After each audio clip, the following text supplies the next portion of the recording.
Gracias por acompañarnos en su programa Acceso Directo, un espacio para divulgar el trabajo de nuestros académicos, investigadores y científicos en Yucatán. Y para el día de hoy vamos a platicar con la maestra Claudia Remes y vamos a hablar sobre los cenotes. Hablar de los cenotes, la importancia que tiene tanto biológica, cultural, social y económica. Y finalmente, cómo podemos ayudar a conservarlos y a protegerlos. Maestra, gracias por su tiempo. Díganos, ¿qué son los cenotes y cómo se formaron? Oye, Freddy, pues muchas gracias por darme este espacio para poder contar lo que yo considero que es una historia bellísima de cómo son los cenotes.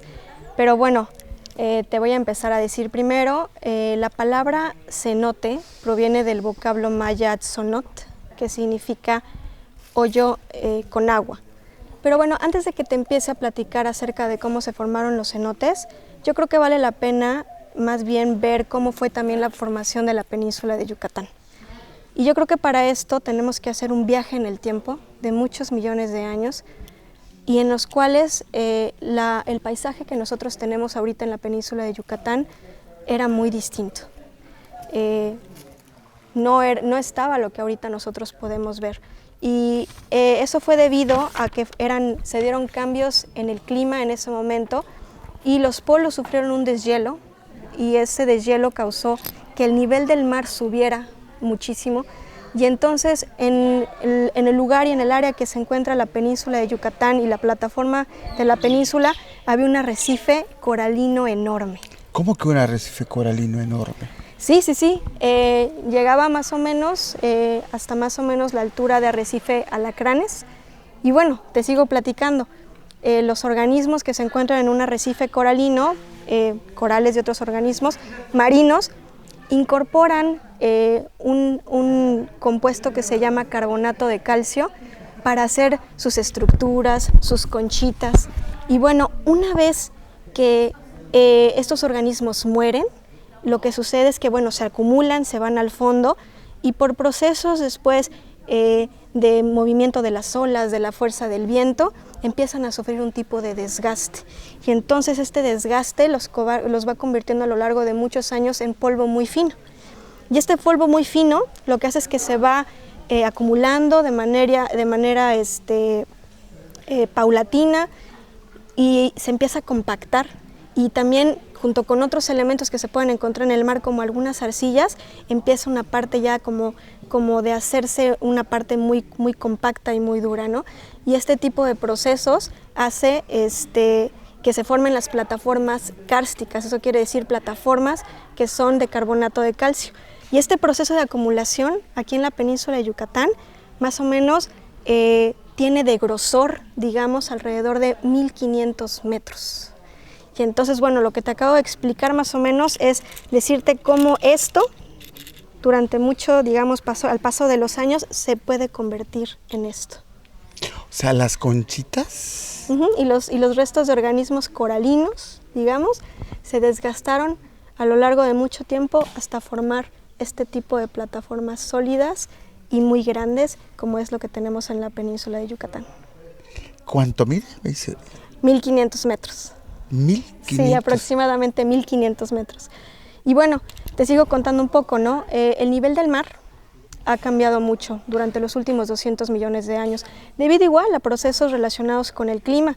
Entonces, en épocas donde ha habido deshielos durante muchos años, el nivel del mar ha subido mucho, y en las épocas donde han sido glaciaciones, lo que hace es que el agua que está cerca de los polos, el agua del mar se empieza a congelar, y entonces hace que el nivel del mar retroceda. Y entonces es en estos tiempos a donde el nivel del mar retrocede y la plataforma de este tipo kárstica queda expuesta, en que sucede una reacción muy curiosa. El agua que está en la atmósfera reacciona con un elemento, con un compuesto que se llama dióxido de carbono. Y cuando reaccionan, se forma un ácido, es el ácido carbónico. Y este ácido carbónico, cuando llega a la roca, le empieza a disolver. Y este proceso es lo que hace que se puedan formar las galerías, las cuevas y lo que nosotros conocemos como los cenotes. O sea, ¿y tiene que ver algo el impacto del meteorito en Chicxulub? Se dice que a partir del meteorito es donde ayuda la formación de los cenotes. Fíjate que sí tiene algo que ver, sí está relacionado, sí influyó, pero no lo es todo. Mira, te voy a platicar. El impacto del meteorito de Chicxulub sucedió hace 66 millones de años, más o menos. Y entonces en ese tiempo la península todavía estaba, digamos, bajo el agua, ¿no? Todavía estaba sumergida. Cuando llega el impacto del meteoro y le pega a la península, levanta un montón de sedimento y empieza, se levanta lo de la nube que bloquea los rayos del sol, y entonces eso permite que, más bien, ya no permite que la vegetación siga creciendo, y entonces por lo tanto la muerte de los organismos mayores como los dinosaurios, ¿no? Pero el impacto que creó una especie de cráter, creó un cráter de alrededor de más o menos 180 kilómetros. Eso quiere decir más o menos como desde Celestún hasta Silam de Bravo. Y el impacto de tanta fuerza lo que hizo fue causar una serie de fracturas a lo largo de la circunferencia. Entonces, bueno, no es que haya sido que llegó el asteroide, y se formó el cenote. No, exacto.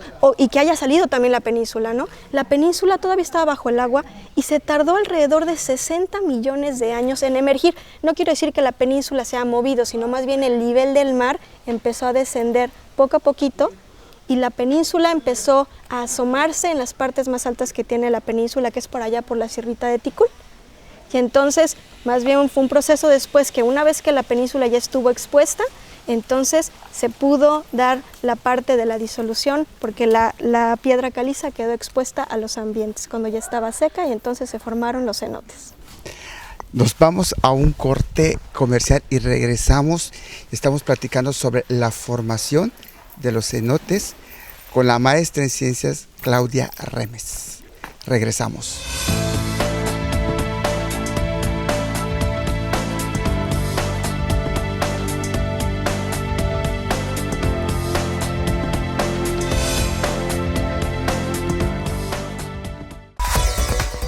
Los periodistas Emilio Moller y Emilio E. Moller, con su análisis profundo y lectura entre líneas, nos transportan a ese espacio político y de debate que solo aquí puedes ver. Primera plana por Teleplay. Viejos amigos en una nueva señal.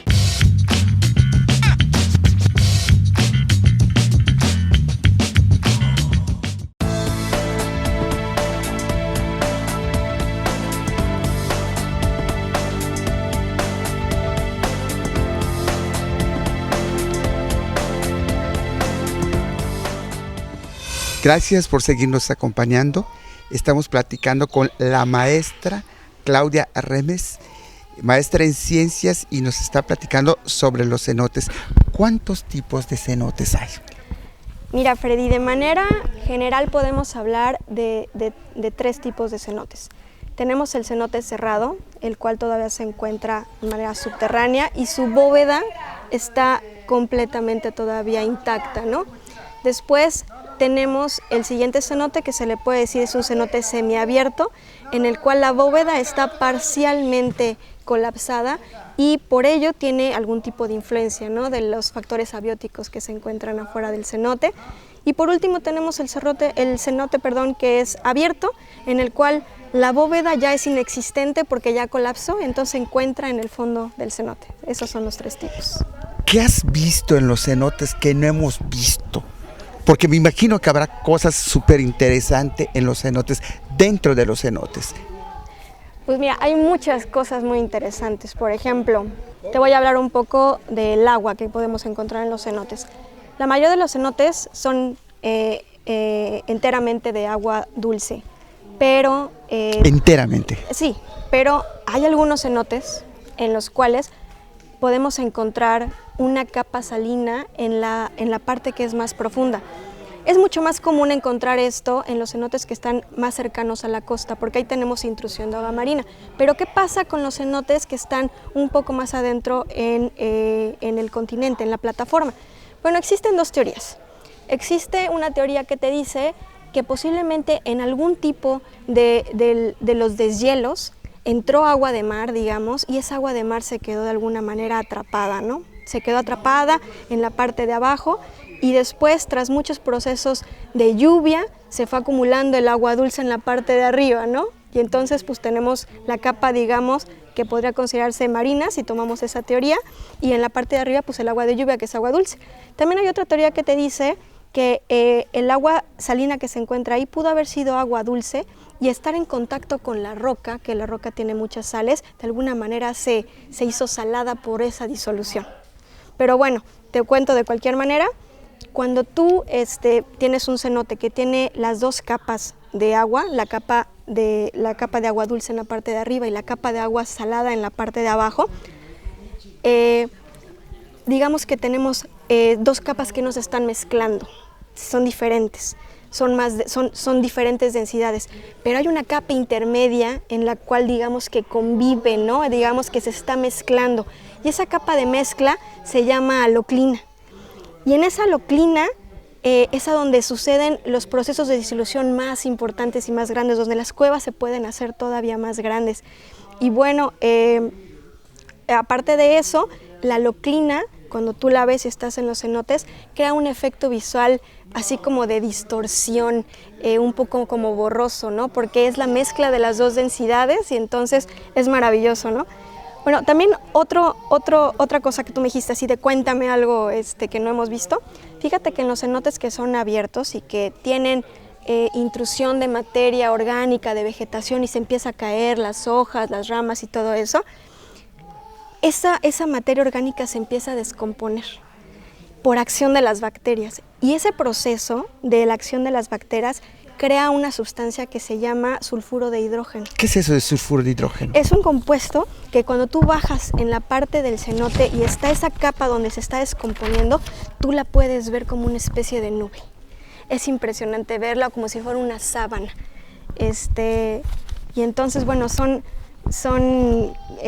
cosas que a lo mejor no se pueden ver en la superficie. O sea, hay sulfuro de hidrógeno, hay haloclina. Ajá. Y en eso hay fauna. Sí, y aparte eso está súper interesante, porque la fauna que pueden existir en los cenotes se denomina que es estigobionte. ¿Qué es estigobionte? Estigobionte, sí, se refiere a los organismos que tienen adaptaciones para sobrevivir en ambientes acuáticos subterráneos, ¿no? Y que debido al ambiente en el que están han sufrido de alguna manera adaptaciones, han evolucionado y han sufrido adaptaciones que les permiten poder vivir en estos ambientes, ¿no? Que bueno, son ambientes oligotróficos, que quiere decir que tienen muy poca entrada de nutrientes, y también son ambientes que tienen oscuridades perpetuas. Entonces, bueno, un ejemplo de estos organismos... ¿Y de qué viven? ¿Qué comen? Bueno, ¿Qué pues, desarrollan? Sí, exacto, claro.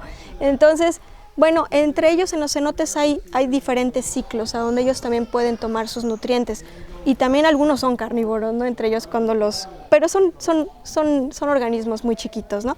Pero bueno, ejemplo de esto pueden ser los peces ciegos, por ejemplo, pueden ser también algunas anguilas, pueden ser crustáceos que son endémicos de la península de Yucatán y exactamente de las cuevas y los cenotes. Hay muchos estudios que se están llevando a cabo por grupos de investigación muy robustos que están dedicados a la identificación taxonómica también de futuras especies nuevas, y también hay micromoluscos. Y un dato curioso, Freddy, es que estos organismos, la mayoría, no presentan pigmento.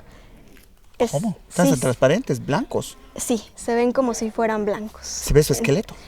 A veces se pueden ver algunos órganos, pero es eso. También hay otros organismos que se encuentran en los cenotes, que se encuentran más bien como en el espejo. Y en el espejo podemos encontrar peces como bagres y como guppies. Y bueno, todavía hay algún tipo de debate por saber cuál fue el origen de cómo llegaron estos organismos, ¿no? Entonces, así está la fauna en los cenotes. ¿Algo de arqueología? Bueno, pues es lo de moda, ¿no? También ha sido muy sonado en los últimos años. Y bueno, como sabes, por ejemplo, los mayas consideraban a los cenotes como portales al inframundo. Pero este inframundo, Freddy, es muy distinto al inframundo cristiano que nosotros conocemos. Para ellos, si bien es un lugar a donde es un lugar de muerte, también al mismo tiempo es un lugar de vida, ¿no? Es un lugar de renacimiento, es a donde se encuentra el agua, ¿no? Y sin el agua, pues ninguna cultura, ningún organismo puede florecer. Entonces se han encontrado muchas ofrendas, vasijas dentro de los cenotes, porque ahí se creía que vivía el dios Chac, y entonces, pues para recibir el favor de los dioses, entonces pues se ofrendaban. Entonces, ejemplo de algunas cosas que se pueden encontrar en los cenotes, pues son vasijas, algún tipo como de estelas con glifos mayas o rocas, ¿no? Tallados con glifos mayas, inclusive restos humanos, ¿no? Y bueno, todo esto contribuye es a nuestro entendimiento de cuál fue el significado de los cenotes para los mayas. Y sobre todo, cuidarlos, conservarlos, y cuando lleve comida, que regrese con su basura. Regresamos y estamos aprendiendo.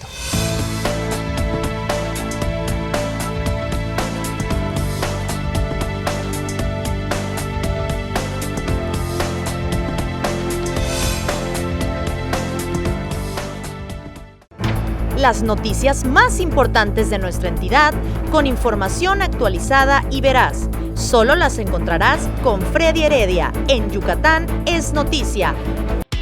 Por Teleplay. Viejos amigos en una nueva señal.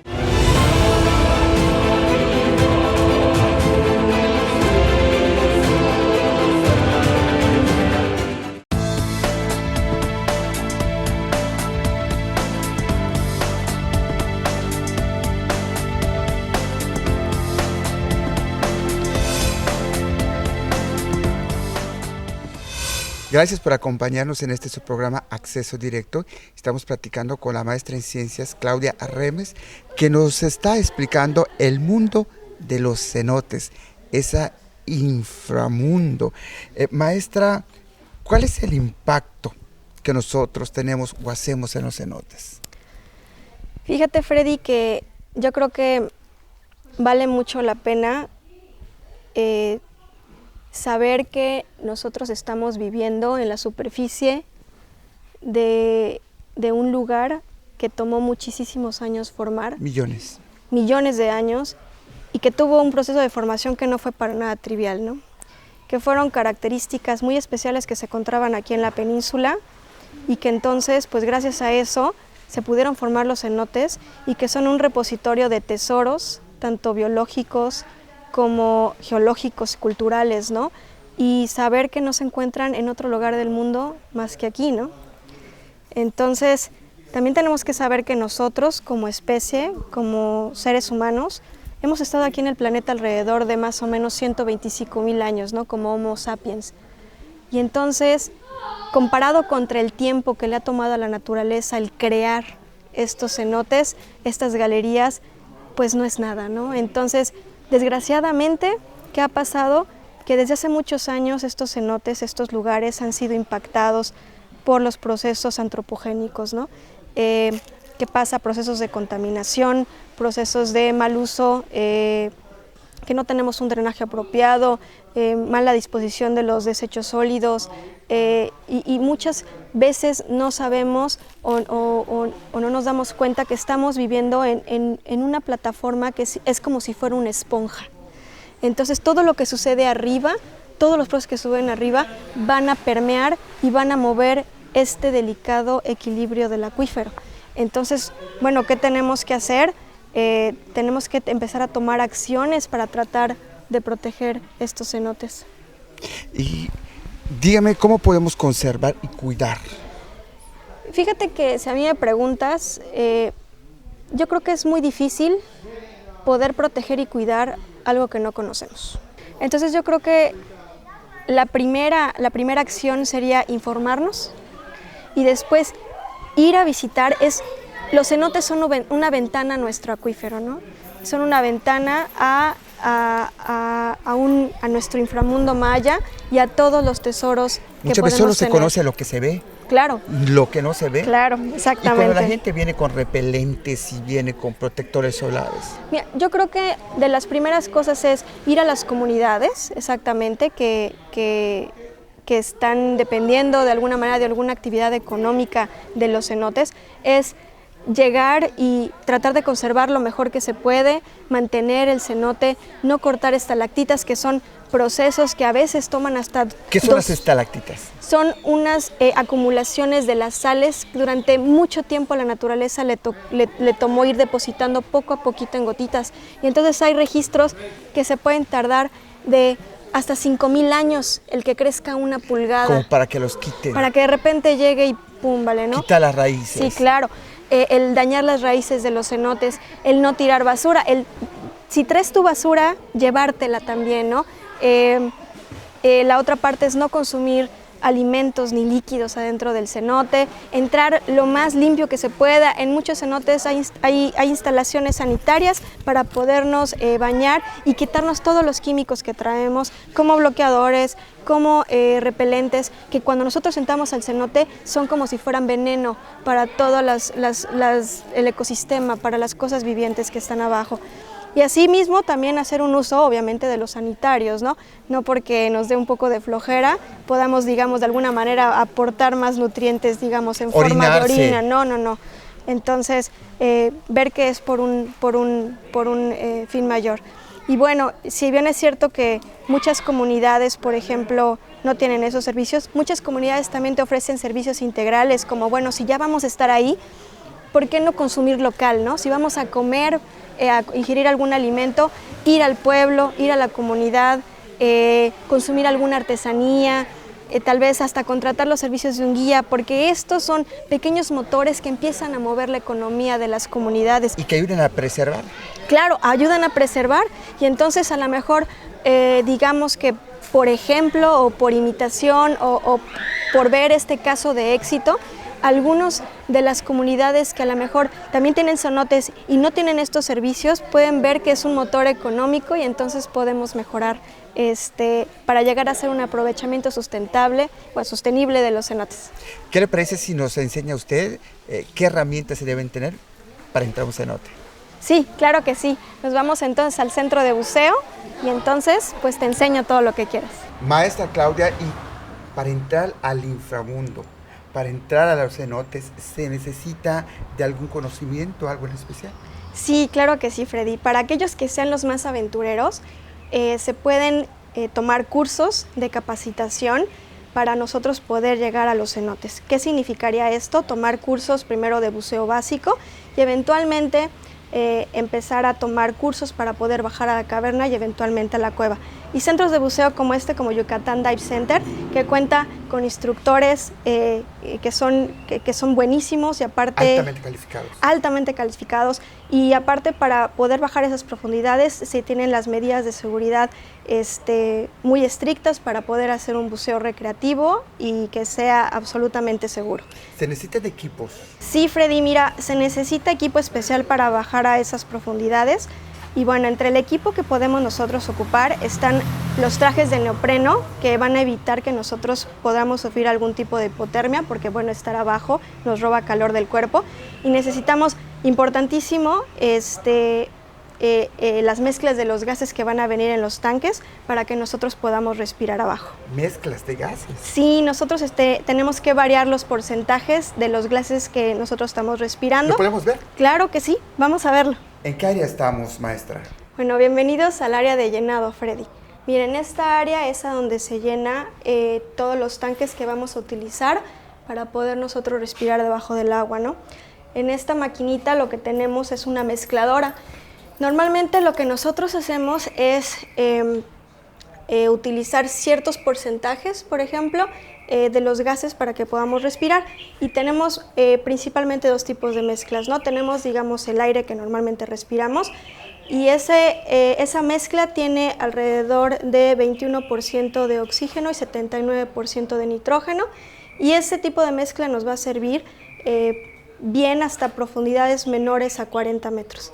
Un poco más profundo necesitamos cambiar los porcentajes del nitrógeno e incrementar un poco más el oxígeno, y esa mezcla se llama Nitrox.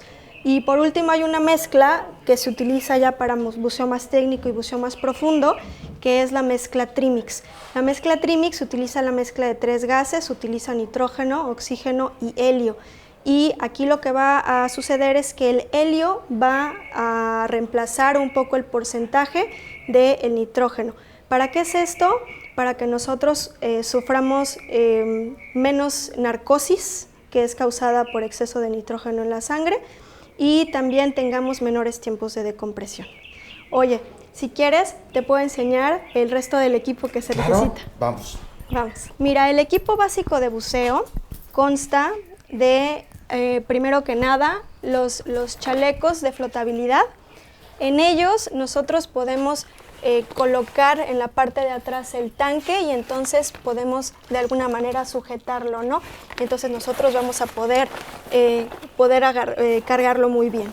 Entonces la segunda parte tenemos a los reguladores, que es un sistema de tubos de mangueras que van a estar conectados a los tanques, que también van a tener algún tipo de... van a estar aquí pegados van a estar sujetos al chaleco, y entonces por medio de estos tubos vamos a poder respirar. Después tenemos lo de las aletas, bueno, que son súper necesarias para podernos desplazar debajo del agua. Después tenemos los visores, ¿no? Importantísimos. Bueno, yo creo que a veces hay muchas personas que mejor sí lo pueden hacer, pero ver debajo del agua es un poco complicado, y entonces estas máscaras nos van a poder permitir apreciar todo lo que tengamos abajo. Entonces, y por último, de la parte del equipo básico, aunque hay algunas personas que no lo utilizan, pero nosotros para tratar de evitar algún tipo de hipotermia se necesitan trajes de neopreno. ¿Qué va a hacer el neopreno? El neopreno va a evitar que nosotros perdamos calor, porque va a estar muy pegadito a nuestro cuerpo y va a hacer que el agua que esté muy cercana a nuestro cuerpo que casi no se mueva, y entonces eso va a evitar que nosotros perdamos calor conforme estamos en el cenote. O sea, que para entrar al inframundo, para conocer los cenotes, hay que estar bien equipado y con cierto conocimiento. Claro que sí, tenemos que estar con ciertos cursos, cierto entrenamiento y aparte de todo conocer las medidas de seguridad y bueno, como tú dijiste, súper bien equipados. Así es, y gracias por acompañarnos en esta aventura. Maestra, gracias por explicarnos. Vale la pena conocer el inframundo y hay que estar equipado y bien preparado. Y a ustedes, gracias por acompañarnos. Muchas gracias, Freddy, por darnos un espacio.